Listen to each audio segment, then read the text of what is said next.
Hi, I'm Tim Foresman. It is an honor to share my marine experience with this august ocean technology community. As the former chief scientist for the United Nations Environment Program, I had the privilege of leading many global water initiatives. I started my career as a Navy Frogman, having been personally mentored by Jacque Cousteau when I was a precocious 14-year-old at the Smithsonian Institute Summer Oceanography Program. I was a pioneer in the use of satellite technology for Earth observation and oceanographic monitoring, with my first scientific paper on the application of satellites for mapping and measuring giant kelp, Macrocystis pyrifera, off of coastal California. My career using Landsat satellites for environmental protection and sustainable development led me to serve at NASA headquarters as the national chairman for the Digital Earth Initiative under Vice President Al Gore, which led to many developments, including Google Earth. With a master's degree in water engineering, I served the US Naval Engineering Laboratory on many offshore and coastal research and development projects, including support for Hawaii's ocean thermal energy conversion project. It is rather straightforward as to why Tiabzu has attracted my attention and support. From my perspective, global water supply challenges will continue to be a priority for a growing and thirsty world. Therefore, the innovative vision shared today represents a conservative target for financial and marketing fruit picking.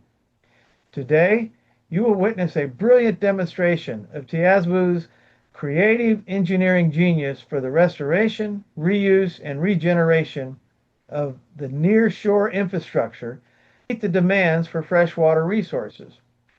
It is intellectually stimulating to consider the ability to scale these technologies. The scaling and scoping of today's fertile technology discussions are profound with equally impressive entrepreneurial benefits noted for environmental protection, innovative marine engineering applications and operations, economically sound engineering savings for such operations, and unleashing viable new freshwater resources for global applications. In my opinion, these applications attend to the core ROICE model. As you listen, you will come to appreciate how the scope of Tiabzu's pilot and collaboration with transitioning offshore oil and gas entities will lead toward a solution for sustainable water supplies.